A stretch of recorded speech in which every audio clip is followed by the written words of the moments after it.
Good evening, students. Today we will be completing our Unit 4. The rest of the topic will be covered today. Let us see what are the topics left in our this Unit 4. The topics are managing global supply chain, that is global supply chain management,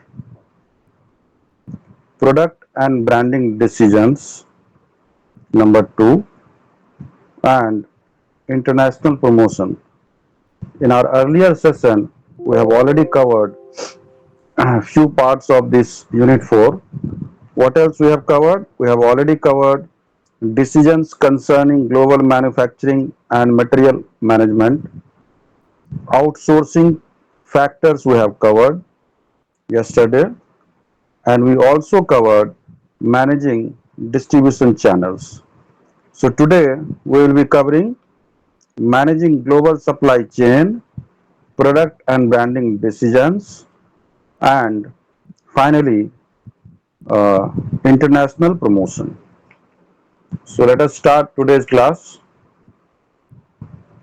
The topic is global supply chain management. Okay. Next slide.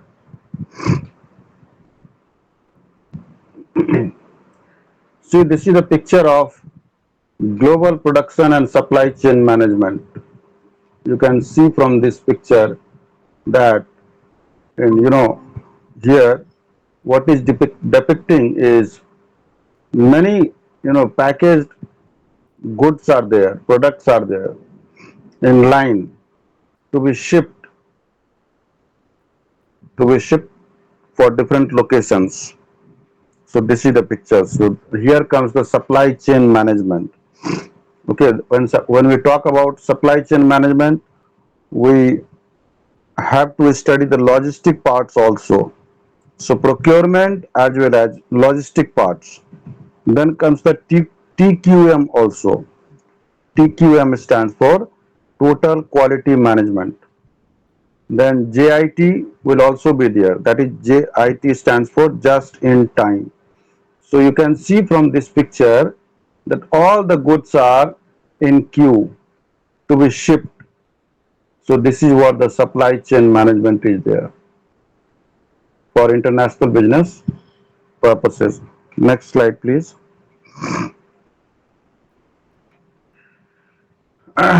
Let us see the case of Amazon.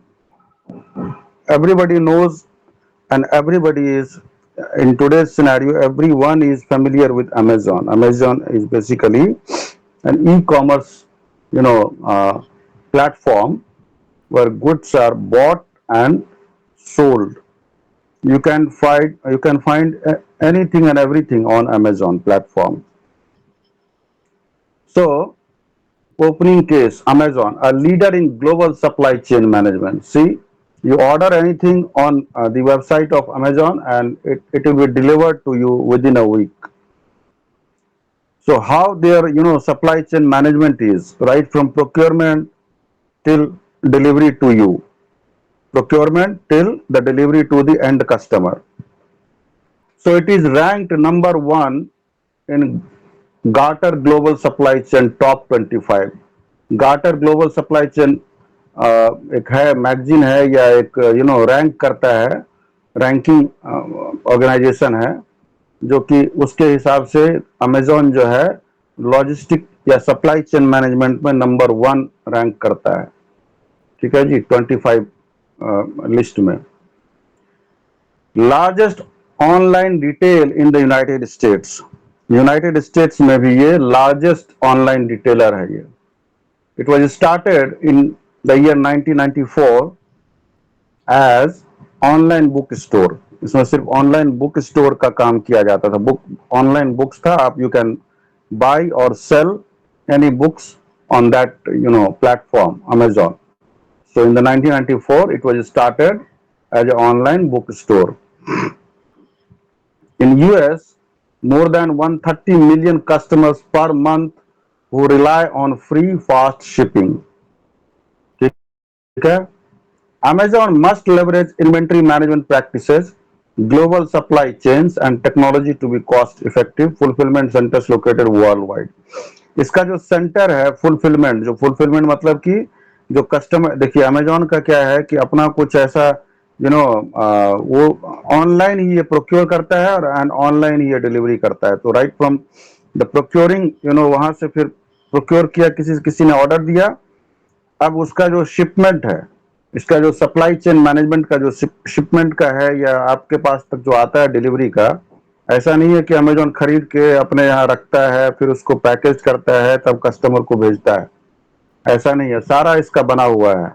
Customer ने order दिया, order place हो गया, order confirm हो गया, payment हो गया या बाद में पेमेंट होगा, और वहां से फिर उसका पैकेजिंग होता है और वहीं से डायरेक्ट कस्टमर के पास आ जाता है। इसका अपना कुछ ऐसा नहीं है।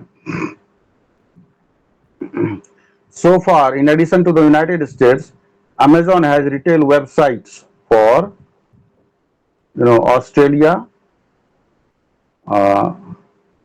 Australia, Brazil, Canada, China. अब देखिए इसका कहाँ कहाँ पर है, ये मैं आपको इसका नोट्स में लिखा है मैंने। Amazon has retail websites for Australia, Brazil, Canada, China, France, Germany, India, Italy, Japan, Mexico, Netherlands, Spain, the United Kingdom and Ireland। इतना जगह में इसका रिटेल ऑनलाइन स्टोर है। And the Amazon Prime Services places great strength on Amazon supply chains, ठीक है, where it is available in its worldwide locations, for example Canada, France, Germany, Italy, Japan and the United Kingdom। तो आप देख लीजिए कि Amazon जो है खुद में एक एग्जांपल है इंटरनेशनल मार्केटिंग का, इंटरनेशनल बिजनेस का, इंटरनेशनल ट्रेड का। किसी you just name any part of the world and you will find Amazon is delivering। so how their supply chain management is working you can imagine, और वो भी online platform से, कितना बड़ा चीज है। Next slide.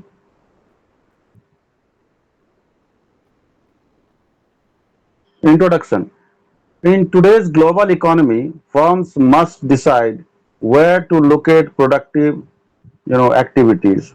सबसे पहले तो आपको डिसाइड करना होगा कि भाई ये कहाँ पे हम जो अपना गुड्स है या मटेरियल है, कहाँ पे हम, मेरा लोकेशन ऐसा जगह होना चाहिए कि वहां से हम मैक्सिमम लोगों तक पहुंच पाए। मैक्सिमम लोगों तक मतलब मैक्सिमम देश तक, मैक्सिमम जो बैरियर्स है, जो बॉर्डर बैरियर्स है, उसको हम उसके बियॉन्ड आप मतलब सर्व कर पाए। तो ऐसा आपको लोकेशन चूज करना होगा। इंडिया भी उसमें है, जो हमने अभी अमेजोन का जो एग्जांपल दिया उसमें इंडिया में भी उसका ऑनलाइन स्टोर है। तो where to locate productive activities कहाँ होना चाहिए, ये आपको डिसाइड करना चाहिए सबसे पहले। What the long term strategic role of foreign production sites should be. अब आपका ऐसा होना चाहिए कि ये नहीं कि भाई बनाया और आपने लोकेशन डिसाइड किया और वो शॉर्ट टर्म के लिए, ऐसा होना चाहिए कि लॉन्ग टर्म, मतलब ऐसा देखिए कि वहां से आप और कितने देशों को कवर कर सकते हैं, कितने एरिया को ले सकते हैं, कहाँ कहाँ आप वहीं एक जगह ऐसा किसी कंट्री में खोल के या किसी पर्टिकुलर लोकेशन में कितने लोगों तक आप पहुंच सकते हैं, ये आपको देखना होगा। Whether to own foreign production activities और टू आउटसोर्स। अब ये जो है फॉरेन प्रोडक्शन एक्टिविटीज जो है सो अपना आपका प्रोडक्शन होना चाहिए या फिर आउटसोर्स कर देना चाहिए, ये भी एक डिसाइडिंग फैक्टर है। कल हमने आउटसोर्सिंग पढ़ा था, उसमें हमने डिटेल्स में पूरा समझाया था और समझा भी था कि आउटसोर्सिंग कैसे होना है, कहाँ होना है, क्यों होना है, आउटसोर्सिंग करने के लिए क्या डिसीजन, क्या what are the factors that determine for the decision of outsourcing purposes, so that has to be seen or that has to be decided।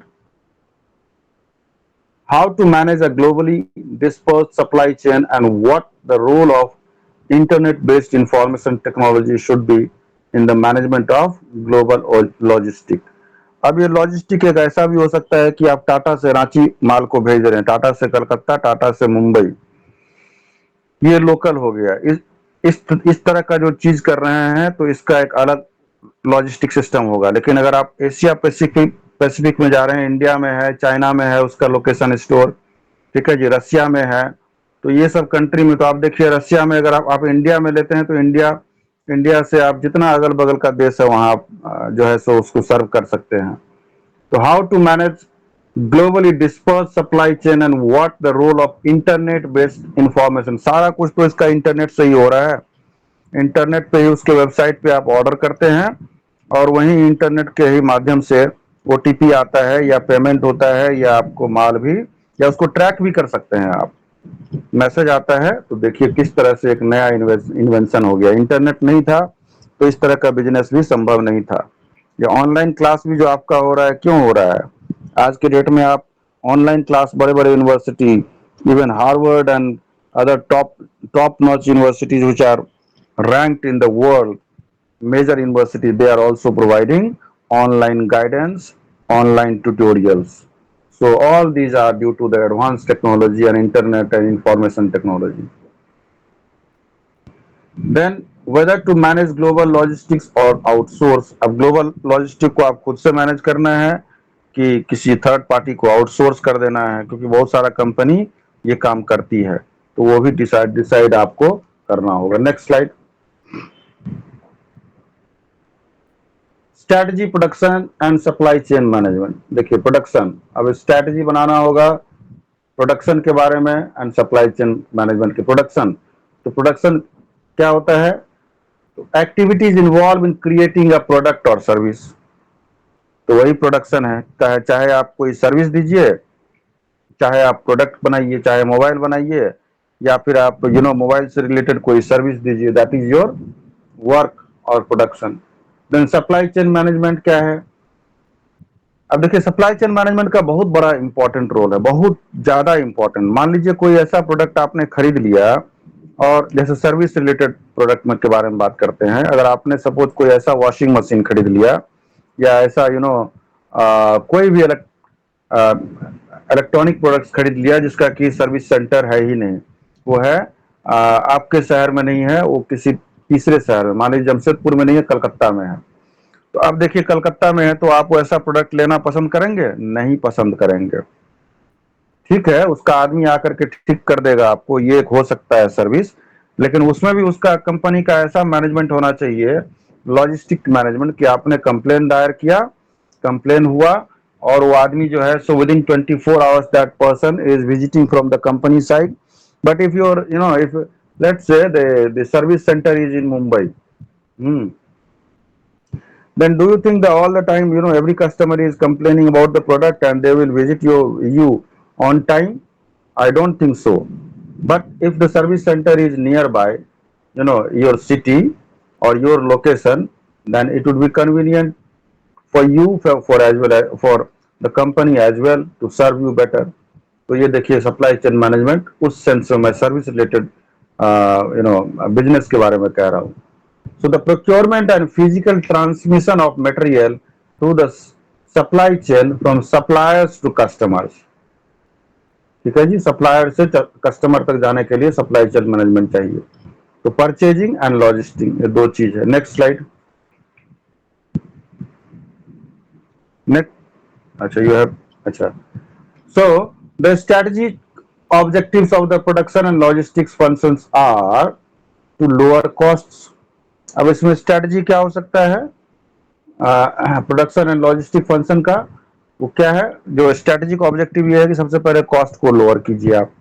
ऐसा नहीं कि आपका जो है सर्विस सेंटर में ही इतना खर्च हो जा रहा है ओपन करने में, तो आपका क्या हुआ स्ट्रेटजी? कुछ नहीं हुआ। तो कॉस्ट लोअर नहीं होगा तो प्रॉफिट कहाँ से आएगा? तो टू लोअर कॉस्ट, लेकिन टू लोअर कॉस्ट तो है, लेकिन टू सर्व बेटर, कॉस्ट भी लोअर तभी कर पाइएगा जब आपका कस्टमर आपके साथ रहेगा, आपके ब्रांड के ऊपर, आपके प्रोडक्ट के ऊपर ट्रस्ट रहेगा, तभी तो हो पाएगा ना। कॉस्ट ऑटोमेटिक लोअर हो जाएगा, but this should be your strategic objective, so what are they are there to lower costs and to increase product quality by eliminating defective products from the upstream and downstream supply chain and manufacturing process। अब देखिए आप stream and down stream क्या होता है, आप stream logistic और down stream logistic को समझते हैं। जब बोट आपका मान लीजिए समुद्र के माध्यम से जाता है, सी आजकल बहुत सारा प्रोडक्ट लॉजिस्टिक क्या होता है, वो जहाज, वो हवाई जहाज से नहीं आता जाता है, पानी जहाज से आता जाता है। तो जब बोट आपका जिस दिशा में पानी बह रहा है उस दिशा में चलता है तो उसको बोलते हैं डाउन स्ट्रीम। और दिशा के विपरीत, जिस पानी जिधर बहाव है उसके विपरीत दिशा में अगर चलता है boat, that is called up stream. तो विपरीत दिशा में चला उसको बोले, बोट जो चला उसको बोलेंगे अप स्ट्रीम। और जिस दिशा में चल रहा है पानी का बहाव है उसी दिशा में चला तो उसको बोले हैं, उसको बोला जाता है down stream. To increase product quality by eliminating defective products from the upstream and downstream supply chain and manufacturing process.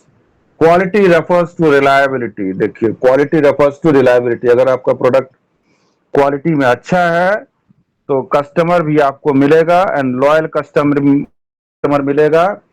And आपका जो प्रोडक्ट का है वर्ड ऑफ माउथ से प्रचार होगा, एक खरीदेगा दूसरा आदमी को प्रचार करेगा, दूसरा खरीदेगा चार आदमी को करेगा, ऐसे करके अपने ऑटोमेटिक आपका मार्केटिंग हो जाएगा। तो क्वालिटी रेफर्स टू रिलायबिलिटी, इसलिए आपका रिलायबल होना चाहिए प्रोडक्ट, यानी कि डिफेक्टिव प्रोडक्ट आप सेल कर रहे हैं वो सब धोखाधड़ी नहीं चलता है, ठीक है, world class. So these two objectives are interrelated. ठीक है जी, नेक्स्ट स्लाइड।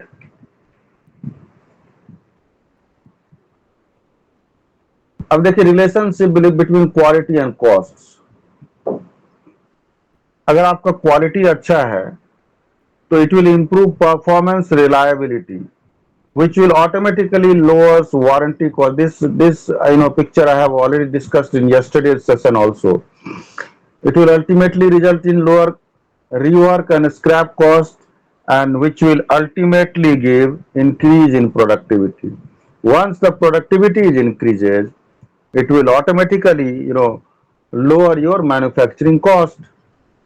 एंड अगर आपका मैन्युफैक्चरिंग कॉस्ट कम होता है तो प्रॉफिट भी आपका बढ़ेगा ही बढ़ेगा। सिमिलरली वारंटी कॉस्ट कम होता है तो सर्विस कॉस्ट भी आपका जो है सो वो क्या हो जाएगा, कम होगा। और सर्विस कॉस्ट कम होगा एंड मैन्युफैक्चरिंग कॉस्ट कम होगा तो प्रॉफिट ऑटोमेटिकली बहुत ज्यादा हो जाएगा। Next slide. अब देखिए सिक्स सिग्मा वगैरह जो है ना, ये सब जापानीज कॉन्सेप्ट है। जब भी आप total quality management, logistic, supply chain management, operations का एक्चुअली ये सब सब्जेक्ट है, ये सब एमबीए में होता है पढ़ाई, ये सब सारा कुछ। तो सिक्स सिग्मा हो गया, ये क्या है, आपको जापानीज कॉन्सेप्ट है, देख लीजिए।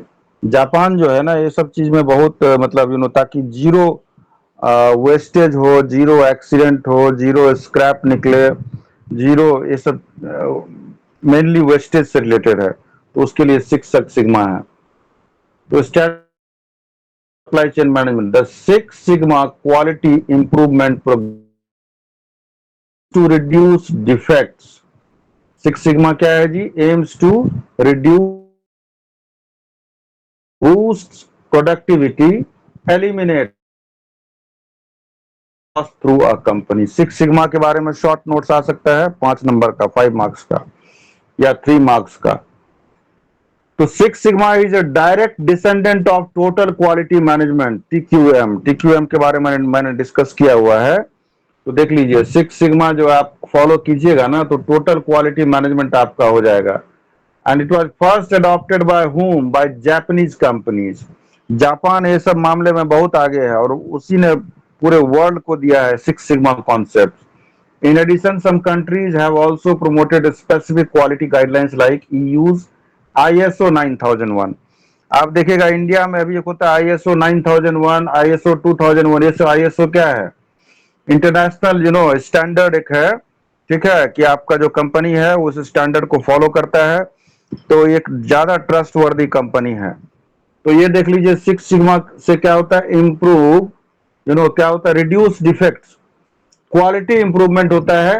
एंड क्वालिटी इंप्रूवमेंट करने के साथ साथ क्या होता है, डिफेक्ट को कम करता है, प्रोडक्टिविटी को बूस्ट करता है, वेस्टेज को एलिमिनेट कर देता है, एंड कॉस्ट जो है थ्रू आउट कंपनी का कम हो जाता है। इतना सारा जब चीज होगा क्वालिटी बढ़ेगा, प्रोडक्टिविटी बढ़ेगा, कॉस्ट कम होगा, वेस्टेज नहीं रहेगा, तो ऑटोमेटिक तो प्रॉफिट हो जाएगा ना। प्रॉफिट बढ़ाने के लिए सब क्या है कॉन्सेप्ट, सिक्स सिग्मा है total and it was first adopted. So ये आ सकता है 1 मार्क का एग्जाम में question. So this six sigma concept was adopted by whom या which कंट्री, तो आपके दिमाग में तुरंत आना चाहिए by the Japanese company. Japan ही इसका देने वाला है ये कॉन्सेप्ट। Next slide.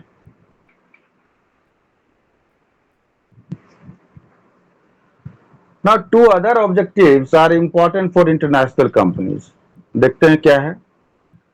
पहला है production and logistic functions must be able to accommodate demands for local responsiveness and production and supply chain management must be able to respond quickly to shifts in customer demand. देखिए ये दो जो objective है international companies का, ये होना चाहिए क्या है, आपका लॉजिस्टिक सिस्टम एंड प्रोडक्शन और प्रोक्योरमेंट जो फंक्शन है वो must be able to accommodate demands for local. Local जो आपका डिमांड है उसको तुरंत वो वो फुलफिल करने के लायक होना चाहिए। आपका ऐसा प्रोक्योरमेंट एंड लॉजिस्टिक सिस्टम ऐसा होना चाहिए कि डिमांड आया और आपके पास वो माल होना चाहिए। यानी कि डिमांड आया और आप 4 दिन के बाद डिलीवरी कर रहे हैं, आप प्रॉमिस कर रहे हैं 2 दिन का और डिलीवरी कर रहे हैं 4 दिन का, तो सोच लीजिए आप आपके पास कस्टमर रहेगा नहीं रहेगा। कस्टमर तुरंत, कस्टमर को लॉयल बनाने के लिए जो बोलता है वही करना होगा, तो you have to accommodate according to them. Now, production and supply chain management must be able to respond quickly to shifts in customer demands. Customer का जो डिमांड आया उसके अकॉर्डिंगली आपको जो है वो शिफ्ट करना होगा, ठीक है, क्विकली शिफ्ट्स। तो ये भी आपको आपका ऑब्जेक्टिव होना चाहिए इंटरनेशनल बिजनेस में। Next slide. अब दूसरा, जब मैंने ये कहा था कि कहाँ where to produce, where to locate, वो था। वेयर टू लोकेट तो हो गया, इसके पहले हमने डिस्कस किया है। अब वेयर टू प्रोड्यूस, प्रोड्यूस कहाँ करे भाई, जब माल बनाए कहाँ, हम लोग सामान कहाँ बनाए, प्रोडक्ट कहाँ बनाए। तो देखिए कंट्री फैक्टर्स आता है उसमें, क्या सब आता है, कंट्री फैक्टर, लोकेशन फैक्टर, ठीक है, formal and informal trade barriers, transportation cost, regulations affecting FDI, expected future movements in exchange rates. तो ये सब सारा चीज आपको जब कंट्री आप सेलेक्ट करते हैं तो ये सब चीज आपको कंसीडर करना होता है।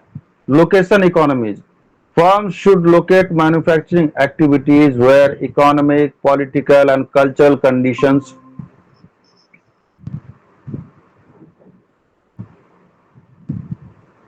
हाँ, जब आप कंट्री सेलेक्ट करते हैं कि कहाँ प्रोड्यूस किया जाए तो कंट्री फैक्टर्स उसमें बहुत सारा चीज है।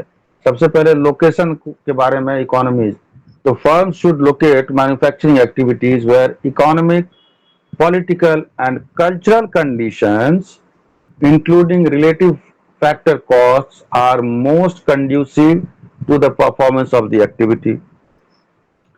तो ये सब सारा जो है आपका, देखिए किसी भी कंट्री में आपका पॉलिटिकल एनवायरनमेंट कैसा है, कल्चरल कंडीशंस कैसा है, ठीक है जी, और अदर जो रिलेटिव फैक्टर कॉस्ट्स है वो आपको कंसीडर करना होगा। लेकिन सबसे पहले तो पॉलिटिकल फैक्टर आपको सबसे मेन है।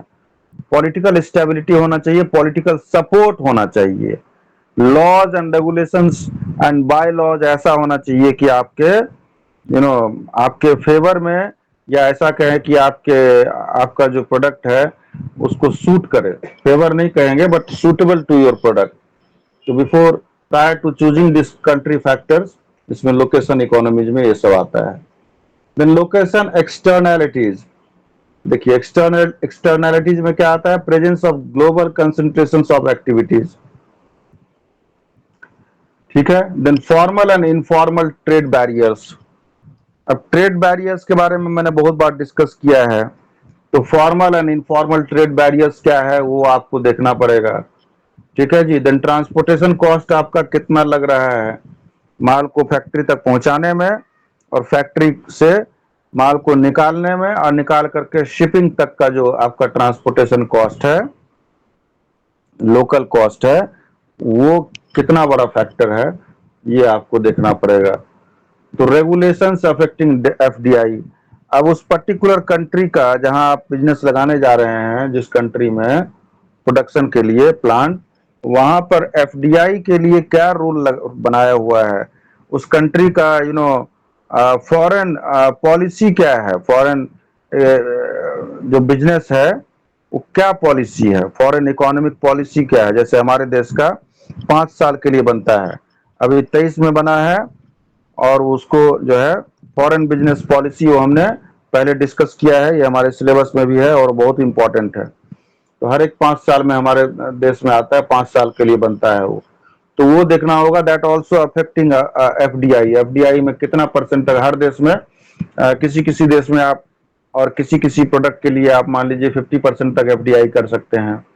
किसी प्रोडक्ट में ऐसा भी होगा कि आप 30% कर सकते हैं, किसी कंट्री में ऐसा होगा 20%। तो आपको क्या रेगुलेशन है ये आपको स्टडी करना होगा। Then expected future movements in exchange rates. अब जो आप बना रहे हैं सामान, उस प्रोडक्ट को आप जो बाहर सेल कीजिएगा वो तो डॉलर में आएगा या यूरो में आएगा, या जहां जिस मेन जो इंटरनेशनल ट्रेड होता है रुपीज में तो नहीं होता है। लेकिन Indian government is also trying to make rupee such a stronger currency in the world level, so that कि इन फ्यूचर जो बिजनेस हो इंडिया के साथ में वो रुपीज में होने लगे। लेकिन रुपीज में होने के लिए बहुत अभी थोड़ा टाइम लगेगा, इंडियन इकोनॉमी को और स्ट्रांग होना होगा, गवर्नमेंट को भी वैसा ही काम करना होगा। तो क्या है, डॉलर में होता है मेन, यूरो में होता है, ठीक है। तो एक्सपेक्टेड अब उसका जो मूवमेंट है वो हर पल चेंज होता है, हर दिन चेंज होता है, ठीक है, आपके currency versus euro versus dollar. तो expected future movements in exchange rates, ठीक है जी। और ये $1 $2 का तो बात नहीं है, मिलियन ट्रिलियन डॉलर का बात होता है। तो अगर मान लीजिए थोड़ा सा से चेंज हो जाएगा तो उसका बहुत बड़ा इम्पैक्ट पड़ जाएगा आपके बजट पे। तो वो देखो नेक्स्ट स्लाइड। तो कंट्री फैक्टर हो गया। अब देखिए टेक्नोलॉजिकल फैक्टर्स क्या है, fixed cost and minimum efficient scale. Fixed cost क्या होता है, इफ फिक्स्ड कॉस्ट क्या होता है कि आप प्रोड्यूस चाहे 10 यूनिट करें या फिर आप 100 यूनिट करें, तो 10 यूनिट तक जो है सो फिक्स्ड रहेगा। जैसे मैंने बहुत पहले एग्जांपल दिया था, एक छोटा सा मैं आपको फिर से बताता हूँ, एक छोटा सा ताकि आप समझ पाए। मान लीजिए एक रूम में आप अगर 2 बच्चों को पढ़ा रहे हैं, तो जो बल्ब से जो लाइट आएगा, तो एक बल्ब जलाने से जितना लाइट आ रहा है 2 बच्चा उसमें पढ़ लिया। अगर मैं मान लीजिए उसी रूम में कैपेसिटी है, उतना बड़ा रूम में है, अगर मैं 20 बच्चों को पढ़ाता हूँ, तो 20 बच्चों को भी पढ़ाने के लिए अगर एक बल्ब 2 बच्चे के लिए लग रहा था, तो वहां भी एक ही बल्ब लगेगा। तो that is the fixed cost. Understood? Unless and until your room is in bigger size, 2 bulbs will not be required. So that is so. If they are very high, अगर आपका फिक्स्ड कॉस्ट ही बहुत high है, बहुत ज्यादा है, तो it could make sense for the firm to serve the world market from a single location or from a very few locations. अगर आपको सर्व करने में, माल पहुंचाने में, लोगों तक माल पहुंचाने में बहुत ज्यादा कॉस्ट लग रहा है, फिक्स्ड कॉस्ट, तो ये आपके लिए अच्छा रहेगा कि it could make sense that the firm to serve the world market from a single एक ही लोकेशन से आप सर्व कीजिए, ताकि एक ही जगह का फिक्स्ड कॉस्ट से आप सबको सर्व कर पा रहे हैं। या फिर आपका लोकेशन भी है तो बहुत कम जगह में है, ऐसा आपका होना चाहिए प्रोडक्शन के लिए जो फिक्स्ड कॉस्ट का टेक्नोलॉजिकल फैक्टर्स। दूसरा है minimum efficient scale. The larger the minimum efficient scale, the level of output at which most plant level scale economies are exhausted of a plant, the more likely centralized production makes sense. देखिए क्या बोल रहा है, the larger minimum efficient scale। अब efficient scale मतलब क्या, मैंने बताया था कि आपका जो प्रोडक्शन का है, जैसे जितना आप प्रोड्यूस कीजिएगा उतना ज्यादा आपका कॉस्ट कम होते जाएगा and optimum utilization of the plant होते जाएगा। तो minimum efficient scale, the level of output at which most plant level scale economies are exhausted of a plant, the more likely centralized production makes sense। आपका production का जितना क्षमता है उतना कीजिए, तो आपका क्या हो जाएगा, प्रॉफिटेबिलिटी बढ़ते रहेगा। Next slide. फिर उसी में आता है टेक्नोलॉजिकल फैक्टर्स में flexible manufacturing and mass customization enable firms to produce a wide variety of end products at a unit cost that traditionally would require mass production of a standardized output, also known as lean production. इसको क्या कहा जाता है? lean production. तो lean production के बारे में आएगा. What do you mean by lean production? तो क्या लिखिएगा? Lean production enable firms to produce a wide variety of end products. End products मतलब finished product जो कि कस्टमर तक सीधा पहुंचेगा at a unit cost that traditionally would require mass production of a standardized output. यही लिखना है आपको. Now reduce setup times for complex equipment. Setup times मैंने I have already discussed in earlier session. Let me again discuss. Setup time क्या होता है? Machine से एक प्रोडक्ट निकालते हैं तो उसके लिए उसको सेटअप करना पड़ता है, फिर दूसरा प्रोडक्ट निकालने के लिए दूसरा सेटअप करना पड़ेगा. तो ऐसा होना चाहिए आपके पास टेक्नोलॉजिकल फैक्टर, ऐसा होना चाहिए टेक्नोलॉजी की उसमें कम से कम समय लगे, समय का बर्बादी भी, जो वेस्टेज ऑफ टाइम जो हमने पढ़ा ना अभी सिक्स सिग्मा में, वेस्टेज, तो wastage of not only material but wastage of time also matters. Okay, so there should be reduction in setup times for complex equipments. बहुत सारा complex है तो उसको कम समय में सेटअप किया जाना चाहिए. Now increase the utilization of individual machines through better scheduling. अब increase the utilization of individual machines है उसको आप ऐसे यूटिलाइज कीजिए, ऐसे उसका शेड्यूल कीजिए कि आप उसको बेटर यूटिलाइज कर पाए, कम से कम खर्च में ऐसा शेड्यूल कीजिए कि बेस्ट से बेस्ट प्रोडक्टिविटी आप उससे ले पाए. यही कह रहा है. Then improve quality control at all stages of the manufacturing process. अब आपको क्वालिटी कंट्रोल करना चाहिए, हर लेवल पे करना चाहिए. ऐसा नहीं है कि प्रोडक्ट जब वो प्रोडक्शन बन रहा हो, right from the procurement of raw material, वहां आप अच्छा क्वालिटी का रॉ मटेरियल लीजिए तो क्वालिटी कंट्रोल होगा. उसको जब आप अपने प्लांट में लाते हैं तो वहां देखिए कि वेस्टेज तो नहीं हो रहा है या समय से ज्यादा तो नहीं रख रहे हैं, तो वहाँ क्वालिटी मैनेजमेंट. समय से ज्यादा रखने से भी कुछ मटेरियल ऐसा हो सकता है कि पेरिशेबल गुड्स है तो खराब हो जाए, तो ऑन टाइम उसको फ्रेश लाइए, फ्रेश उसको यूज कीजिए. या फिर all stages of the manufacturing process, जितना प्रोसेस में हर जगह आपको क्वालिटी को चेक करना चाहिए कि क्वालिटी है बना रहे एंड कम से कम वेस्टेज हो एंड क्वालिटी कंट्रोल अच्छे से हो. मास कस्टमाइजेशन करना होगा आपको. ठीक है, next.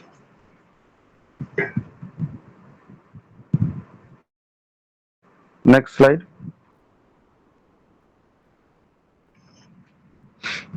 Next is flexible manufacturing and mass customization. Okay, so another common flexible manufacturing technology are the flexible machine cells. What are the flexible machine cells? Grouping of various types of machinery of common materials handles and a centralized cell controller. देखिए flexible machine बहुत सारा है और अगर आपका centralised cell controller है, उसको आप कंट्रोलिंग पॉइंट एक जगह है तो एक ही जगह बैठ करके सारा मशीन को आप कर सकते हैं. आजकल तो देखिए ये सब तो पूरा लग रहा है कि कुछ दिनों के बाद ये सब पुराना बात हो जाएगा. आजकल देख लीजिए ये रोबोटिक आ गया है जी, आर्टिफिशियल इंटेलिजेंस आ गया है. बहुत कम समय बचा है, देखिएगा कि आदमी का कोई काम ही नहीं रहेगा, बल्कि आदमी जो है मतलब आदमी बस बैठ करके खाली इंडिकेशन देगा, इंस्ट्रक्शन देगा और काम बस खुद ब खुद, मैनुअल कुछ काम ही नहीं होगा, आदमी का मूवमेंट ही खत्म हो जाएगा. ये सब जो आर्टिफिशियल इंटेलिजेंस आ गया है और उसका डेवलपमेंट हो जाएगा. You must have heard about ChatGPT, so ऐसा जिसने चैट जीपीटी बनाया है उसने कहा है कि आगे आने वाला 15 साल में देखिएगा कि ये चैट जीपीटी जिसको आज कल लोग कमाल का बात कह रहे हैं कि कमाल का टेक्नोलॉजी है, चैट जीपीटी में आप कुछ भी अपना प्रॉब्लम रखिए उसका सॉल्यूशन बता देगा आपको, वही है. तो जो ये उन्होंने कहा है कि बहुत कम समय में देखिएगा कि चैट जीपीटी से कितना आगे का चीज आ जाएगा, आर्टिफिशियल इंटेलिजेंस, कि आपसे भी तेज दिमाग से, आदमी से भी तेज दिमाग से सोचने वाला चीज आ जाएगा और वो काम करेगा. तो ये जो बता रहा है कि सेंट्रलाइज्ड कंट्रोलर है, ये सब है, ऐसा होगा कि मशीन खुद से ही अपने आप को कंट्रोल कर लेगा, ऐसा भी संभव हो सकता है। तो ये सब हो गया टेक्नोलॉजी, टेक्नोलॉजी का मतलब करामात। Now, adopting flexible manufacturing technologies can help the firm to customize products to meet the demands of small customer groups in different nations market, national market.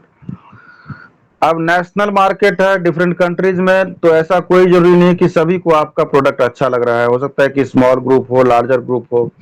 तो आपका सिस्टम ऐसा होना चाहिए ना, फ्लेक्सिबल इतना होना चाहिए कि आप जब भी as and when the demands are in you know are their demands are there, or it is needed to be manufactured, or your machinery should, or your system should be such that quickly you are meeting that demand, even if it is smaller.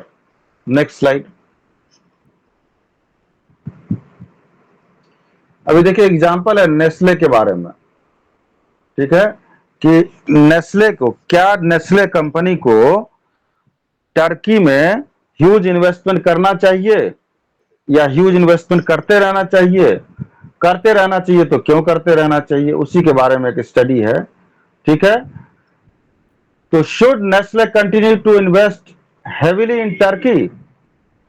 Now according to Nestle, Turkey's CEO Hans Ulrich Meyer, Turkey has been a great place to invest. वहां का Nestle का जो CEO है Turkey का, वो क्या बोलता है? Turkey is a great place to invest, ठीक है। Turkey has been the recipient of several Nestle investments,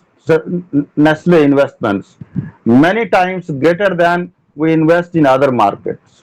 ठीक है, reported Mayor Nestle has invested about, ये रिपोर्ट आया देखिए, about $500 million in Turkey over the last 4 years. देखिए करीब 4 साल में $500 million का इन्वेस्टमेंट हुआ है।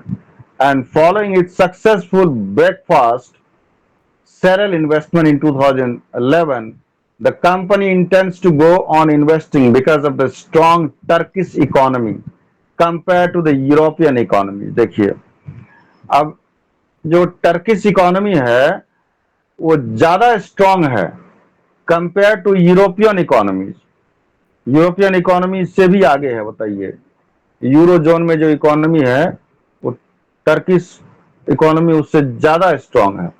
Nestle products sold in Turkey ranging from pet food to chocolates, जानवर के फूड से लेकर के चॉकलेट तक बनाता है वो नेस्ले, कहां पर? टर्की में। Are manufactured in Turkey and also exported to North America and Middle east.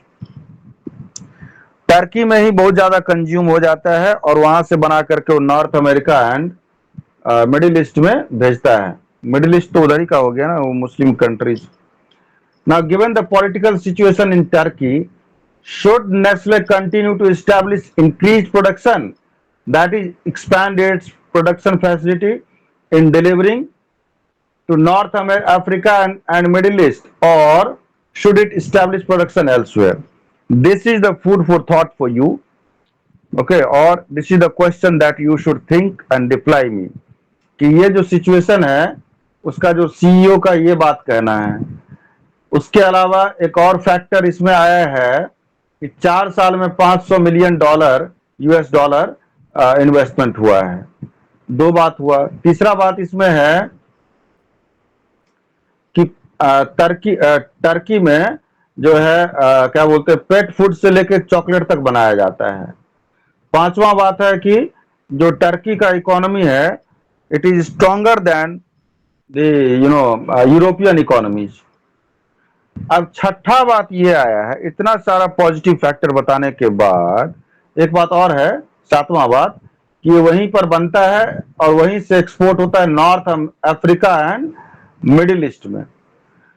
तो अब ये क्वेश्चन पूछा जा रहा है कि ये सिचुएशन है, पॉलिटिकल सिचुएशन जो अभी टर्की में है, उसमें क्या नेस्ले को अपना प्रोडक्शन इंक्रीज करना चाहिए? ठीक है, कैसे इंक्रीज करेगा? या तो एक्सपैंड करे अपना प्रोडक्शन फैसिलिटी को, या एक्वायर करे कुछ ऐसा, या इन्वेस्टमेंट करे। तो ये करके जो है वहीं पे करे या फिर अपना प्रोडक्शन एस्टेब्लिशमेंट कहीं और बनाए, क्योंकि वो एक्सपोर्ट करता है north Africa and Middle east को। तो middle east and north Africa को भेजने के लिए, माल भेजने के लिए, क्या टर्की में ही बिजनेस को एक्सपेंड किया जाए या कहीं और किया जाए? तो इसका क्या आंसर होगा? It is, I am living this question to the student so that student can think upon it and have their own answer. For this, they have to search or they have to Google. Okay, next slide.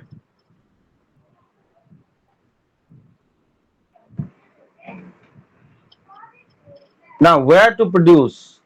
So, production factors. Now, product का feature, वही product का feature देखिए आपका बहुत अच्छा होना चाहिए feature. तो value to weight ratio, weight जितना मिल रहा है उससे ज्यादा का वैल्यू, ये वैल्यू टू वेट रेशियो मैंने कल डिस्कस किया था।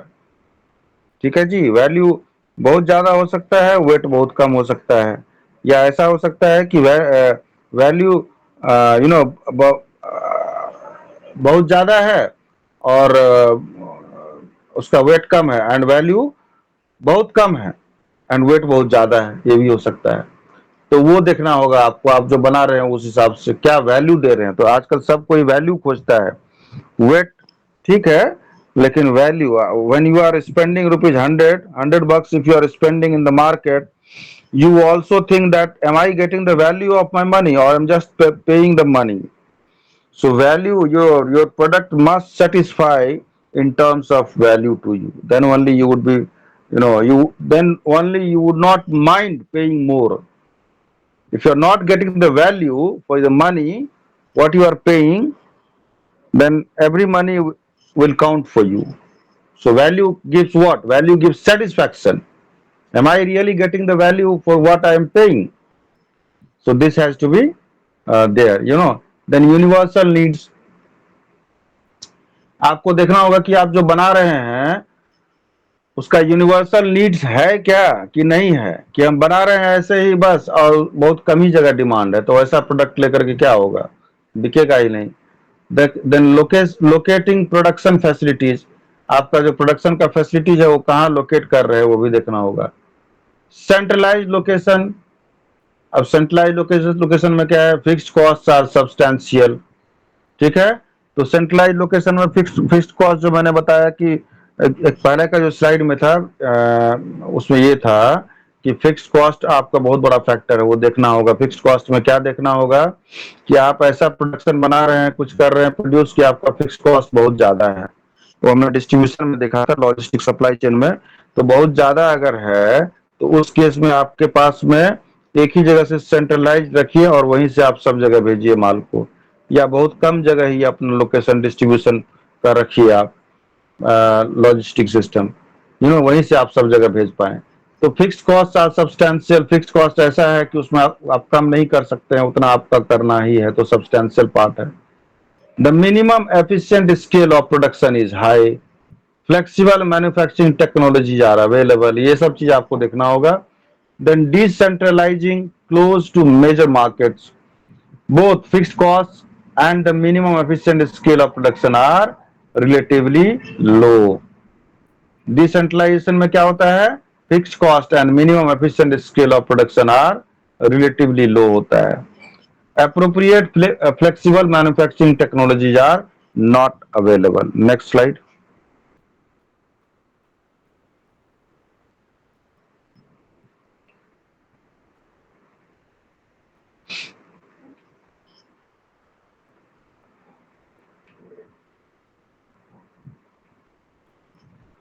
Now production factors. Just a minute. Yes. So strategic roles for production facilities. Multinationals trying to capture gains that come with dispersed global production system. Trying to capture gains that come with dispersed global production system. Global learning, valuable knowledge may also be found in a company's foreign subsidiaries. Valuable knowledge में also भी found, आपका जो subsidies है वहां से भी आपको knowledge foreign subsidy से आ सकता है। Foreign factories can have one of a number of strategic roles or designations including offshore factory, source factory, server factory, contributor factory, इस तरह से आप फैक्ट्री को एस्टेब्लिश कर सकते हैं। ठीक है, next.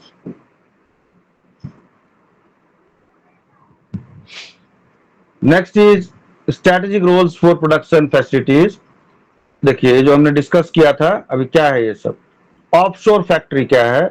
Offshore factory develop and setup mainly for producing component parts or finished goods at a lower cost than producing them at home or in any other market. So developing and set up mainly for producing component parts, ठीक है, और finish goods at lower cost, यही हो गया offshore. ठीक है जी। Next है सोर्स फैक्ट्री। सोर्स फैक्ट्री क्या होता है? Primary purpose is also to drive down cost in the global supply chain. इसका पर्पस क्या है? Drive down cost in the global supply chain. Source factory हो गया। सोर्स फैक्ट्री हो गया ना, आप सोर्सिंग कर रहे हैं कहीं ऐसा जगह से, ऐसा सोर्स करने के लिए कहा गया तो, लेकिन आप ऐसे सोर्स कर रहे हैं, ऐसे जगह से कर रहे हैं कि कम से कम कॉस्ट में हो रहा है, तो ड्राइव डाउन कॉस्ट तो ऐसे ही हो गया। नेक्स्ट है server factory, linked into the global supply chain for a global firm to supply specific country or regional markets around the world. Server factory यही हो गया। नेक्स्ट है contributor factory. Contributors factory serves a specific country और world region, किसी specific country और world और region को सर्व करता है, that is contributor factory. Outpost factory, it can be viewed as an intelligence gathering unit. Intelligence gathering unit को क्या बोलेंगे? Outpost factory. The next is lead factory. So what is lead factory? It is intended to create new processes, products and technology that can be used throughout the global firm in all parts of the world. So lead factory क्या होगा? उसका काम है या वहां पे होता है, क्या होता है? Create new processes या products and technology that can be used throughout the global firm in all parts of the world. Next slide. Let us see what are the hidden costs of foreign locations. High employee turnover, shoddy workmanship, poor product quality and low productivity, ये है। देखिए high employ turnover, employ turnover का मतलब क्या होता है? Employee turnover मतलब ये आप समझ लीजिए लेमैन की भाषा में, कितना एम्प्लॉय आया और कितना एम्प्लॉय गया। आया मतलब आपने आपके यहाँ ज्वाइन किया, आपने हायर किया, और कितना आदमी जो है सो चला गया छोड़ करके। अब छोड़ करके जो गया उससे तो कंपनी का नुकसान हुआ ना जी, एम्प्लॉय के लिए तो फायदा हुआ, वो तो चला गया कहीं दूसरे जगह, तो दूसरे जगह जो चला गया तो उसको ज्यादा पैसा मिला, इसलिए दूसरा आदमी ज्यादा पैसा दिया, उसको बुला लिया, आ जाओ भाई।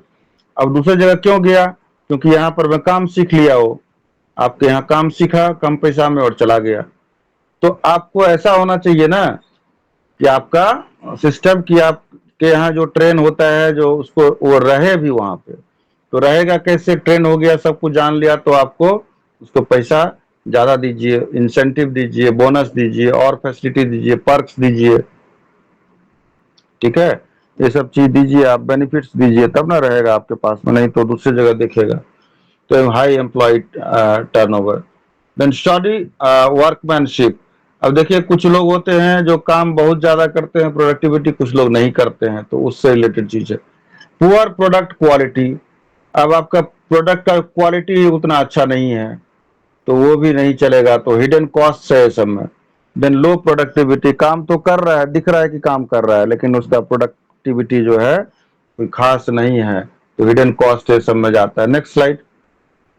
अब मेक और बाय डिसीजन आपको जो है लेना होगा। देखिए कि खुद से बनाएं या खरीद लें, और खरीद करके तब उसको बेचे, एक्सपोर्ट करें। मतलब importing the goods then re exporting the goods, first importing and then exporting, ठीक है, वो करें या खुद से बाय कर लें, या सॉरी खुद से बनाएं उसको प्रोडक्ट को। तो decisions about whether to perform a certain value creation activity in house or outsource it to another firm are important for the firms man। देखिए ऐसा भी हो सकता है ना कि आप कुछ मटेरियल जो है सो मान लीजिए चाइना से सोर्स किए। दो तीन सिचुएशन हो सकता है। आपने कुछ रॉ मटेरियल चाइना से सोर्स किया, प्रोक्योर किया। अब वही रॉ मटेरियल आप जो है चाइना के बदले ऑस्ट्रेलिया को आप एक्सपोर्ट कर रहे हैं, सेम चीज को। एक ये हो सकता है। एक हो सकता है कि चाइना से आपने माल खरीदा, कुछ रॉ मटेरियल खरीदा, उसमें आपने कुछ वैल्यू ऐड किया। ठीक है जी। अब जो उसने आपने उसमें वैल्यू ऐड किया, मतलब उसमें कुछ आपने एडिशन किया, तो वो जो एडिशन एक्टिविटी है आप खुद कीजिएगा या आउटसोर्स किसी फर्म से करवाइएगा और तब उसको फिर से आप बाहर में बेचिएगा, ये भी हो सकता है। तो ये खुद से करना है कि किसी बाहरी आदमी से करवाना है, आउटसोर्स एजेंसी से, ये डिसीजन मेक और बाय में आता है। तो क्या करने से फायदा होगा वो आपको देखना होगा, बहुत सारा फैक्टर है उसमें देखना होगा आपको। Know the factors in decision: specialized knowledge, product success, strategic fit, cost and production capacity, supplier competencies, inventory planning। तो मेक और बाय में भी ये सब सारा चीज आता है। क्या आपके पास में वो चीज बनाने के लिए स्पेशलाइज्ड नॉलेज है? जो इन हाउस आप कुछ करना चाह रहे हैं, activity creation activity, value creation activity, तो if you want to do some value creation activity in house in a particular product, do you have that expertise or specialized knowledge? If you don't have, just outsource it to them who are expert in it. Then strategic fit: are your strategies fitting for that particular work? That has to be seen. Then cost and production capacity: आपका कितना capacity है production करने का और कितना cost bear करने का, वो भी देखिए। या कॉस्ट आप कर रहे हैं तो ज्यादा कॉस्ट आ रहा है और कोई और से करवा रहे हैं तो किसी और से तो कम आ रहा है, तो अपना कैपेसिटी देखना होगा आपको। ठीक है जी। Inventory planning and product success: product का देख लीजिए सक्सेस रेशियो क्या है। And supplier competencies. Next slide.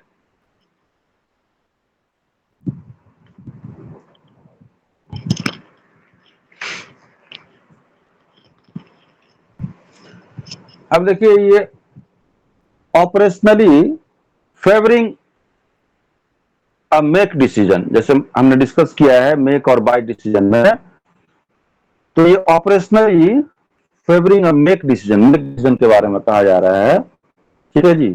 Cost देखिए और उसके बाद क्वालिटी कंट्रोल देखिए। आप जो कॉस्ट में बनाना चाहते हैं, क्या उस कॉस्ट में क्वालिटी आ रहा है, अच्छा क्वालिटी हो रहा है, बेस्ट क्वालिटी, स्टैंडर्ड क्वालिटी आ रहा है कि नहीं आ रहा है? आ रहा है। तो उसके बाद क्या है? प्रोप्राइटरी टेक्नोलॉजी है। फिर वहां से जाता है limited suppliers, then excess capacity, then having control. ठीक है। मेक डिसीजन में ये पूरा फ्लो चार्ट है। ठीक है। Assurance of continual supply, industry drivers, production capacity, ये सब सारा चीज मैटर करता है। कॉस्ट क्या है? Then quality control, that plays a very important part.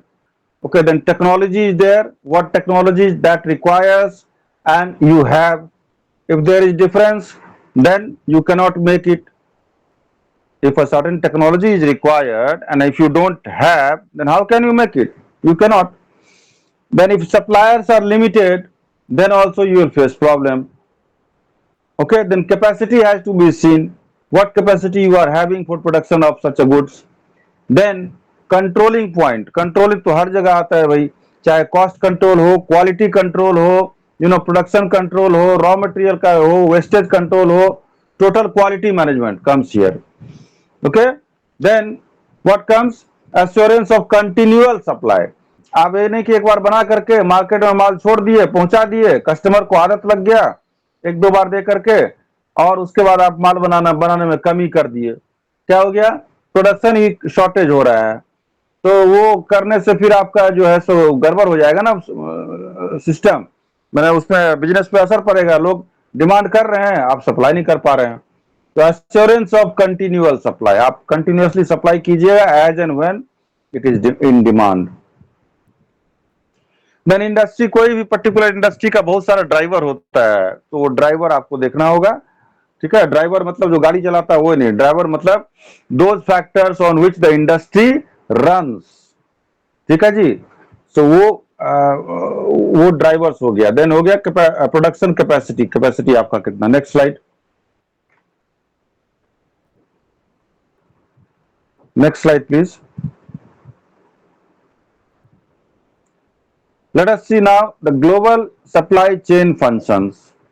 So global logistics, अब global logistics क्या है, देखिए ग्लोबल लॉजिस्टिक्स का जो कोर एक्टिविटीज होता है ना, वो क्या है, global distribution centre management, inventory management, packaging and materials handling, transportation and reverse logistics. तो ग्लोबल डिस्ट्रीब्यूशन सेंटर मैनेजमेंट, ऐसा एक आपके पास होना चाहिए, सेंटर होना चाहिए जहां पर कि वहां से आप जो है ग्लोबली आप डिस्ट्रीब्यूशन कर पाए। ठीक है, एक ऐसा हेडक्वार्टर होना चाहिए, एक्टिविटीज में ये आता है। इन्वेंट्री मैनेजमेंट, इन्वेंट्री का मतलब ऐसा समझिए कि स्टॉक, तो स्टॉक मैनेजमेंट, स्टॉक मैनेजमेंट मतलब ये नहीं कि किसी पर्टिकुलर लोकेशन से डिमांड आया कि भाई मुझे इतना आप शिप कर दीजिए, इतना माल भेजिए, तो आप जो है सो फिर ऑर्डर दीजिएगा फैक्ट्री को और तब आपके पास आएगा, तब आप भेजिएगा। वैसा नहीं होना चाहिए, कहीं से ऑर्डर आए उसके पहले ही आपके पास रेडी होना चाहिए। बस ऑर्डर आया और तुरंत शिप के लिए आपका चल जाना चाहिए माल, वो होना चाहिए। इन्वेंट्री मैनेजमेंट इतना तगड़ा होना चाहिए। पैकेजिंग एंड मटेरियल्स हैंडलिंग, अब देखिए, अब माल चल जाना चाहिए, चल तो जाना चाहिए, लेकिन आपका पैकेजिंग ही सही नहीं हुआ है तो आधा माल तो रास्ते में ही रह जाएगा, गिर जाएगा, टूट जाएगा, वेस्टेज हो जाएगा। तो material handling and packaging plays also an important role. Then transportation, transportation on local as well as जो लॉजिस्टिक है बाहर जाने का, वो भी आपका देखना होगा, वो होना चाहिए एकदम पूरा बढ़िया होना चाहिए। देन रिवर्स लॉजिस्टिक, देखिए रिवर्स लॉजिस्टिक क्या, एक होता है लॉजिस्टिक जो कि फैक्ट्री से माल जाता है आपको, फैक्ट्री से माल गया कहाँ, जो कस्टमर तक गया, फैक्ट्री से ultimately that goods has reached और product has reached to the customer, ये हो गया। एक हो गया रिवर्स लॉजिस्टिक, एक कस्टमर से या एक सप्लायर से, सॉरी सप्लायर से जो माल आया फैक्ट्री तक, that is reverse logistic. Next slide, global distribution centre देखिए क्या है, a facility that positions and allows customization of products for delivery to worldwide wholesaler retailers or directly to consumers anywhere in the world। यही तो मैंने बताया आपको, ऐसा centre होना चाहिए कि आप वर्ल्ड वाइड कहीं भी, वर्ल्ड जो आपका रिटेलर है या होलसेलर है या डायरेक्ट जो बेचते हैं उसके पास तुरंत आपका माल पहुंचना चाहिए। Foundation of global supply network, ऐसा नेटवर्क आपका होना चाहिए तगड़ा। देन इन्वेंट्री मैनेजमेंट देख लीजिए, the decision making process regarding the raw materials, work in process and finished goods inventory for an MNC। ऐसा होना चाहिए कि रॉ मटेरियल से लेकर के फिनिश्ड गुड्स तक, और उसके पहले जो वर्क इन प्रोसेस होता है, रॉ मटेरियल से वर्क इन प्रोग्रेस से फिनिश्ड गुड्स। तो रॉ मटेरियल से जैसे ही गया वर्क इन प्रोसेस में, आपके पास रॉ मटेरियल में जो एडिक्वेट मात्रा में, एडिक्वेट में होना चाहिए आपके पास, फिर रॉ मटेरियल आ जाना चाहिए। ठीक है जी, फिर वहां से जैसे ही फिनिश्ड गुड्स में ट्रांसफर हुआ, फिर वर्क इन प्रोसेस में फिर उतना मटेरियल आ जाना चाहिए। तो ये होना चाहिए आपका नेटवर्क ऐसा। Next slide, how much relationship building really want to, what is this,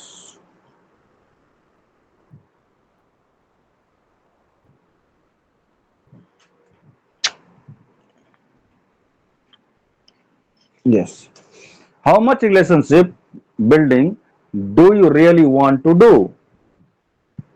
This is the question. Let us see.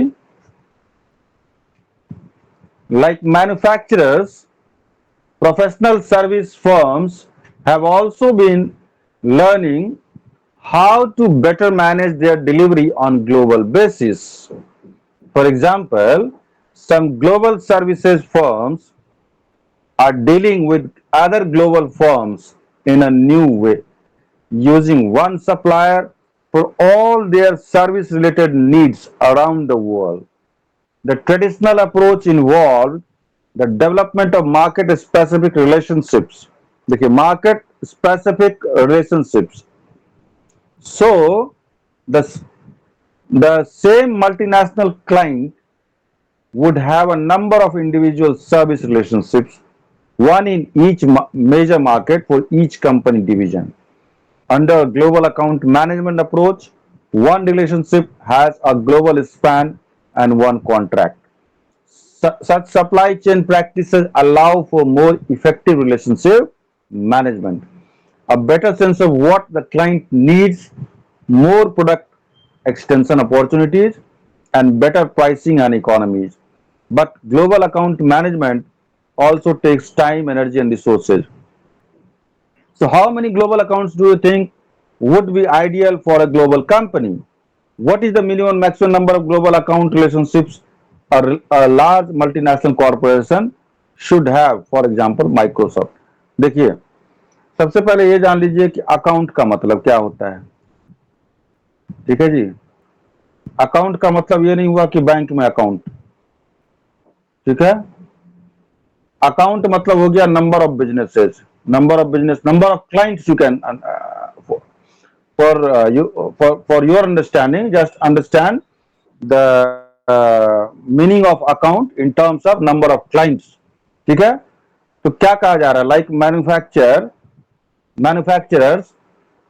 तो मैन्युफैक्चरिंग कंपनी होता है, एक होता है, दो ही तरह का कंपनी होता है दुनिया में, दो ही तरह का काम है. एक है मैन्युफैक्चरिंग जो प्रोडक्ट बनाता है, जिसको हम लोग देख सकते हैं, छू सकते हैं, महसूस कर सकते हैं प्रोडक्ट को, टच कर सकते हैं.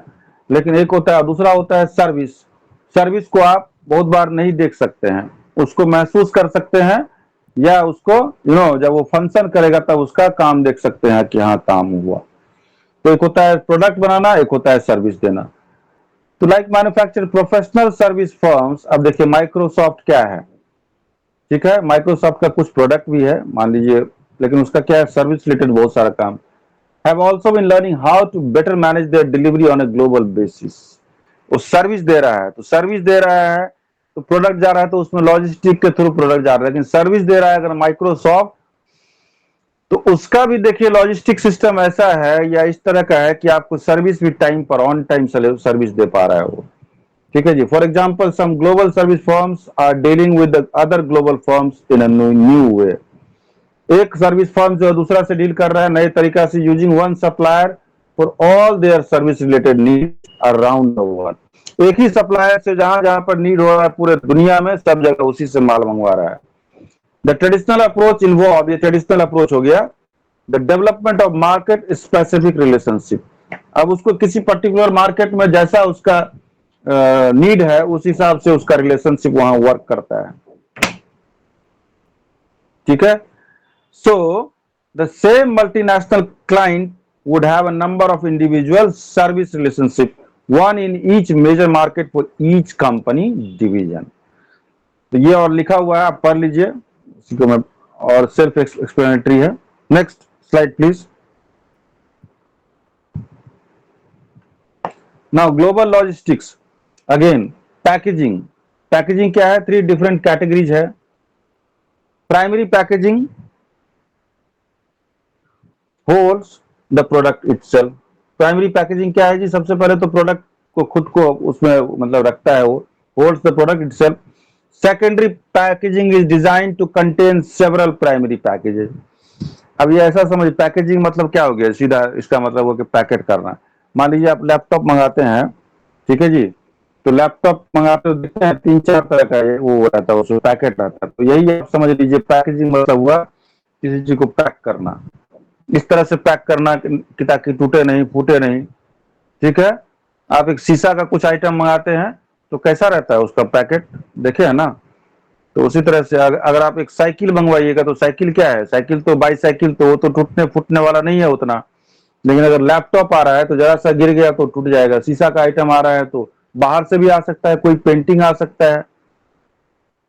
तो primary packaging holds the product itself, उसमें खुद प्रोडक्ट रहता है। Secondary packaging design to contain several primary packages, secondary package मतलब उसके ऊपर से पैकेज किया गया, सीधा बात है। Transit packaging use when primary and secondary package are assemble for transportation. अब जो थर्ड देखिए उसमें ट्रांजिट है, उसमें इस हिसाब से बनाया कि ट्रांजिट मतलब क्या हो गया, माल एक जगह से दूसरी जगह जो ट्रांजिट करेगा, रास्ता में जाएगा, ट्रांसपोर्ट में जाएगा, उस हिसाब से रहेगा, ठीक है। तो packaging is intended to perform, protect and inform. Inform देखिए, पैकेट देख के ही आपको इन्फॉर्मेशन मिल जाएगा क्या है, लिखा लिखा पढ़ी रहता है उसमें, उसको प्रोटेक्शन भी रहता है, यही सब दिया है, ये सब पढ़ लीजिएगा अपने से। आगे का स्लाइड।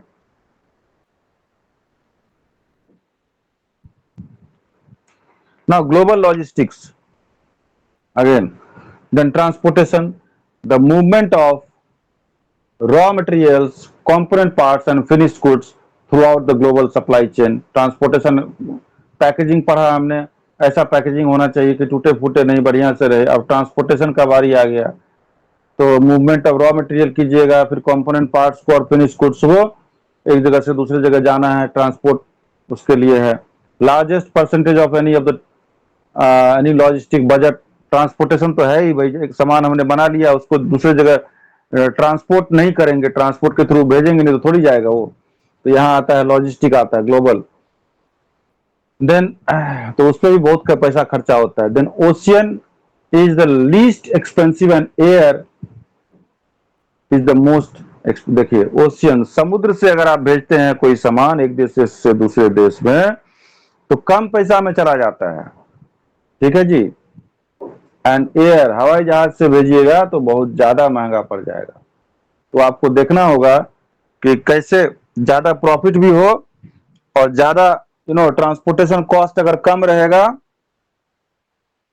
तो दाम भी तो कम रखिएगा आप, दाम कम रखिएगा तो ज्यादा सामान बिकेगा, दाम ज्यादा रखिएगा तो सब लोग तो नहीं ले पाएगा। तो इसीलिए ओशियन मतलब पानी से भेजिएगा, पानी का जहाज से तो कम पैसा में चल जाएगा, एंड हवाई जहाज से भेजिएगा तो ज्यादा पैसा लगेगा। देखिए रिवर्स लॉजिस्टिक यहाँ बोला है, the process of moving inventory from one point of consumption to the point of origin, ठीक है, for the purpose of recapturing value और प्रॉपर डिस्पोजल। एक जगह से दूसरे जगह जो माल भेजते हैं कंजम्पशन के, कंजम्पशन पॉइंट से ओरिजिन पॉइंट तक, ठीक है, for the purpose of recapturing value और प्रॉपर डिस्पोजल के लिए, वही है reverse logistic. The ultimate goal is to optimise the after market activity और make it more efficient. Next slide please. Now let us see global purchasing. So 5 strategic levels are there. Level 1 is domestic purchasing activities only. अब कहां से खरीदिएगा माल देख लीजिए, domestic purchase कीजिएगा। दूसरा है international purchase कीजिएगा, जब आपको जरूरत पड़ेगा, ओनली एज नीडेड। थर्ड है international purchasing as part of firm's overall supply chain management strategy. अब आप इंटरनेशनल लेवल पे परचेज कर रहे हैं, क्यों? क्योंकि आपका स्ट्रेटेजी ऐसा इंटरनेशनल लेवल पर प्रोक्योर कर रहे हैं, तो हो सकता है कहीं से सस्ता माल मिल जाए आपको, कहीं का टैरिफ कम हो, कहीं का ड्यूटी कम हो, आपको मंगवाने में सुविधा हो रहा है, तो वो आपको देखना होगा स्ट्रेटेजी। चौथा है global purchasing activities that are integrated across the firm's locations worldwide. Global purchasing activity that are integrated across the firm's locations worldwide. And पांचवा है global purchasing activity that are integrated across worldwide locations and functional groups. Now beyond the domestic, international and global purchasing strategies in level 1 through 5, purchasing includes a number of basic choices that companies make in deciding how to engage with markets.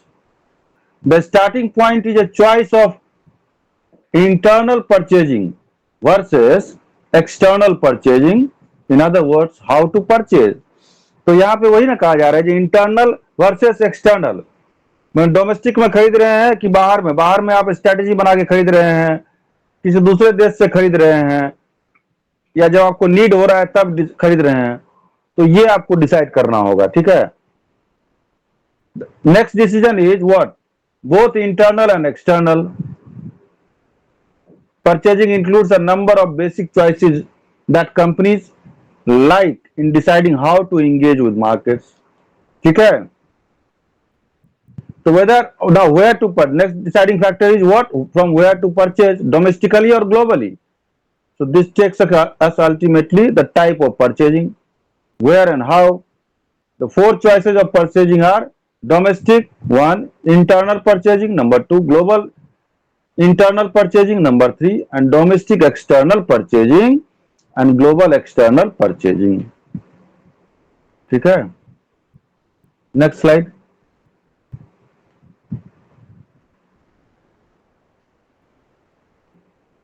Next is efficient supply chain management can have a substantial impact on firm's profitability.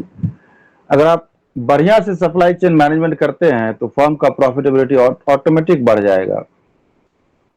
सो चार important ये इसमें area है। Number one है the role of just in time inventory. ठीक है, जब inventory का जरूरत हो आपके पास जस्ट इन टाइम तुरंत होना चाहिए इन्वेंट्री। इंफॉर्मेशन टेक्नोलॉजी का कितना बड़ा रोल है वो हमने बताया आपको। अब तो आर्टिफिशियल इंटेलिजेंस आ रहा है, रोबोटिक टेक्नोलॉजी तो है पहले से ही। देन कोऑर्डिनेशन, एक डिपार्ट से एक सेंटर से दूसरे लोकेशन में, दूसरे लोकेशन से तीसरे लोकेशन में क्या कोऑर्डिनेशन है, ये सब सारा एफिशिएंटली मैनेज होगा। तो देन इंटर ऑर्गेनाइजेशनल रिलेशनशिप। अब आपका इंटर ऑर्गेनाइजेशनल रिलेशनशिप कैसा है, एक ऑर्गेनाइजेशन से दूसरे ऑर्गेनाइजेशन में या एक डिपार्ट से दूसरे डिपार्ट में कैसा है। एक होता है इंटर, एक होता है इंट्रा। ठीक है जी, इंटर मतलब हो गया विद इन द कंपनी, एक डिपार्ट से दूसरे depart, that is called inter. ठीक है, तो वो कैसा रिलेशनशिप है उस पर भी ये होता है। मतलब ये सब फर्म्स का एफिशिएंसी अच्छा रहेगा तो प्रॉफिटेबिलिटी ऑटोमेटिक बढ़ेगा।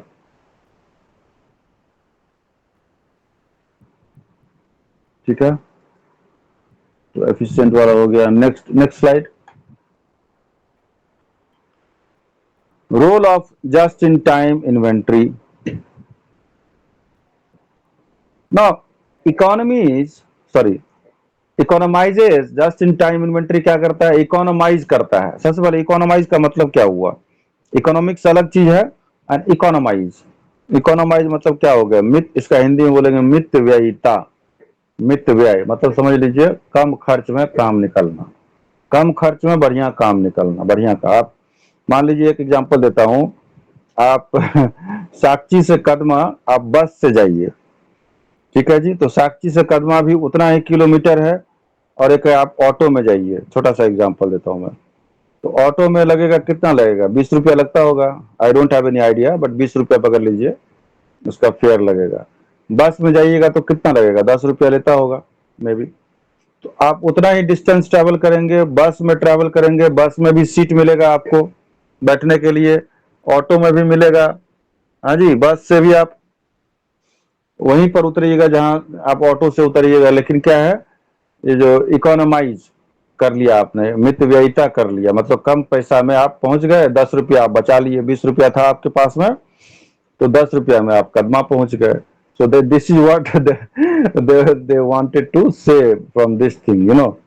I have made you understand from my, basic example. Okay, so just understand role of just in time inventory. Economizes on inventory holding costs by having materials arrive at a manufacturing plant just in time to enter the production process and not before. आप देख लीजिए यहाँ क्या कहा जा रहा है? Just in time, आपको जब जरूरत है उसी टाइम पे रॉ मटेरियल का, जब जरूरत है प्रोडक्शन के लिए उसी टाइम पर आपके पास डिलीवरी हुआ raw material.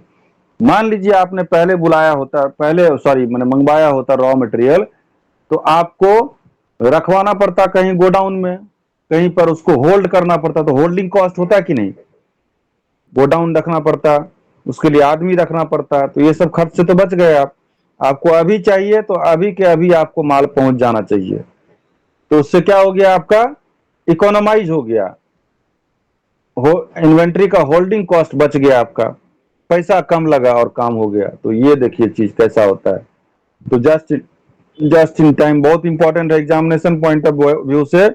Just in time concept is very important, please mind it. ठीक है।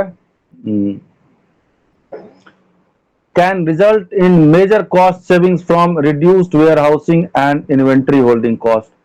वेयर हाउसिंग मतलब भी समझ लीजिए गोदाम। तो गोदाम में माल रखने से बच गया आपका, तो इन्वेंट्री का होल्डिंग कॉस्ट बच गया, result in major cost saving हो गया। Can help firm spot defective parts, take them out of the manufacturing process and boost. अब क्या है, मान लीजिए गोदाम में माल रखा है, आपका जो वेयर हाउस में रखा हुआ है, तो उसमें डिफेक्टिव है कि नहीं है वो सब तो चेक हुआ नहीं, वो भी रखा गया। लेकिन यहाँ पर आया तो अभी आपको तुरंत जस्ट ही टाइम में डिलीवरी हुआ है माल, तो आपको तुरंत चेक कीजिएगा, तुरंत उसमें डालिएगा प्रोडक्शन प्रोसेस में, वर्क इन प्रोसेस में यूज कीजिएगा, तो वो भी चेक हो गया। और उससे क्या हो गया, बूस्ट अप द क्वालिटी, आपको ऑटोमेटिक बूस्ट हो जाएगा। और गोदाम में रखा है तो चेक नहीं हो पाया। leaves firms without a buffer stock of investment inventory which can help company respond quickly. Leaves, अब इसका एक डिसएडवांटेज ये है कि मान लीजिए कंपनी के पास अचानक से ऑर्डर आ गया ज्यादा, तो जस्ट इन टाइम कॉन्सेप्ट है। तो अगर मान लीजिए मेरे पास पहले से अगर गोदाम में वो रखा होता, मटेरियल रखा होता, तो क्या करते हम, जितना मेरे पास ऑर्डर आया तुरंत हम अपने पास से मटेरियल। लेकिन यहाँ पे डिसएडवांटेज है, एक ये है कि जस्ट इन टाइम में अचानक से ऑर्डर आ गया तो उसको फुलफिल हम नहीं कर पाएंगे। ये एक हो गया। ठीक है। So to reduce the risk associated with depending on the supplier for an important input, some firms source these inputs from several suppliers located in। तो क्या करता है, बहुत सारा सप्लायर से उसको रहता है कांटेक्ट, एक नहीं दे पाए तो दूसरा तुरंत दे देगा, जस्ट इन टाइम तीसरा दे देगा। Strategically, all global companies need to build some degree of redundancy in supply chains by having multiple options for suppliers। तो मल्टीपल सप्लायर से आपका रिलेशनशिप रहना चाहिए। ठीक है जी। अब देखिए टाइम मैंने जस्ट इन टाइम हो गया। अब देखिए information technology, next slide, next slide please. Yes, role of information technology. Now, electronic data interchange. ये क्या है? EDI, EDI है facilitates the tracking of inputs। आपका इनपुट कहां पर है, क्या है, वो आपको बता देता है कि ट्रैक करने से मालूम चल जाएगा।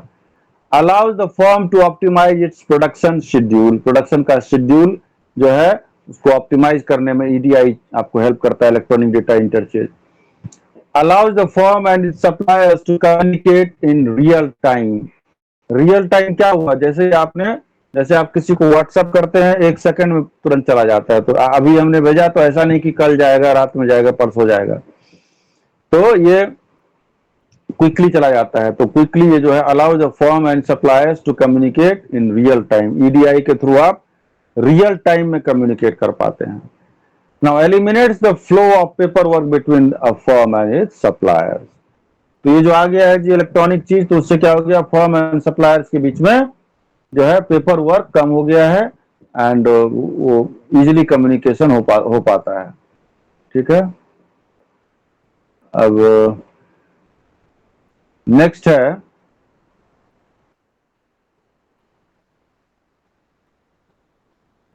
Next slide please.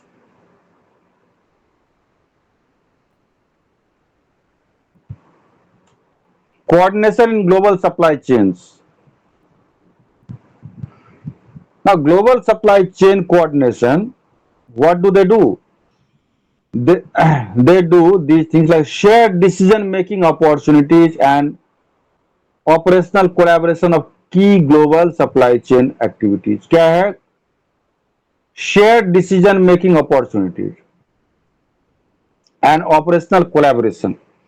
तो ग्लोबल लेवल पे जो है ना आपका सप्लाई चेन में ऐसा होना चाहिए जो देखिए आपका जो डिसीजन मेकिंग है वो शेयर, मतलब आप एक जगह डिसीजन ले रहे हैं कुछ, तो उसका असर दूसरे पर भी होना चाहिए, ऐसा ऐसा एक अपॉर्चुनिटी एक्सक्यूज मी होना चाहिए, इस तरह से कोलैबोरेशन होना चाहिए।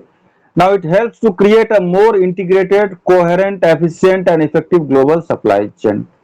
ये हेल्प करता है आपको integrated, coherent and efficient effective global supply chain बनाने में। ऑपरेशनल ऑब्जेक्टिव्स क्या है? रिस्पॉन्सिवनेस, वेरिएंस रिडक्शन मतलब क्या हुआ? दो चीज में जो वेरी करता है, टाइम का वेरिएशन हो या किसी और चीज का कम्युनिकेशन का, that is reduce. Inventory reduction, then shipment consolidation, quality and life cycle support. Next slide please. Next slide.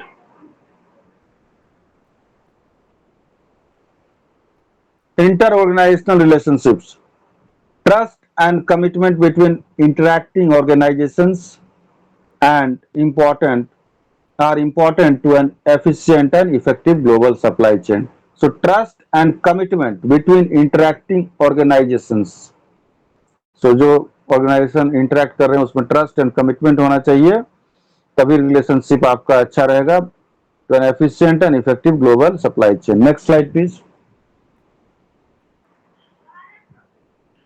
देखिए आप स्ट्रीम इनबाउंड रिलेशनशिप क्या है? आप stream and inbound, vendor, vendor से सप्लायर, सप्लायर से पार्टनर, ठीक है। अब इसमें क्या है? Low coordination, low integration and transactional focus. Low अगर कोऑर्डिनेशन है, ठीक है, तो अगर देखिए वेंडर से आप पार्टनर में जाते हैं तो क्या होता है? लो कोऑर्डिनेशन होता है। अब वेंडर से सप्लायर एंड पार्टनर में जाते हैं तो फिर लो इंटीग्रेशन एंड लो ये होता है, क्या बोलते हैं, ट्रांजैक्शनल फोकस होता है। लेकिन अगर आप रिवर्स जाते हैं, पार्टनर से वेंडर जाते हैं, तो उसमें सारा चीज में हाई हो जाता है, high coordination, high integration and relationship. So a global company should allocate 20% of its efforts to the vendor category. Global company को 20% एफर्ट जो है किसको देना चाहिए? वेंडर कैटेगरी को देना चाहिए। And 30% to the suppliers category, and 50% to the partner category in the upstream inbound patterns, ठीक है, portion of the global supply chain. Likewise, global company should allocate 20% of its efforts to the buyer category, 30% customer category, and 50% to client category in the downstream outbound bound portion of the supply chain. Next slide, please.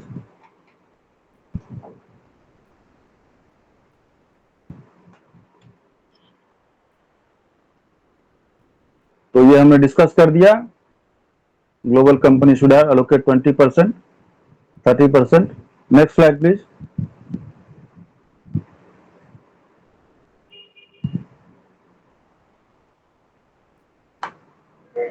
अब देखिए, so far we have discussed what else we have discussed.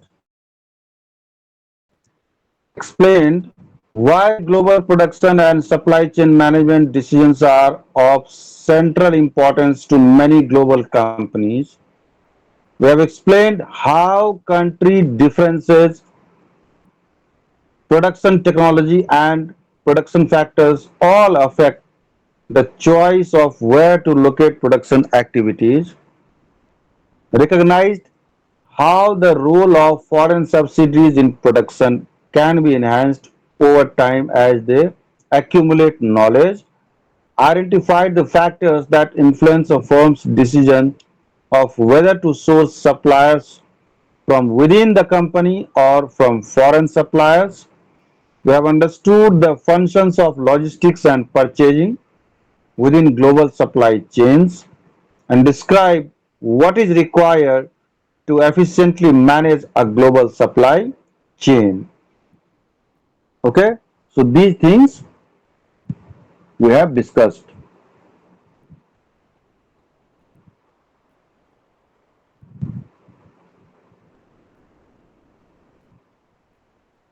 Next slide, please.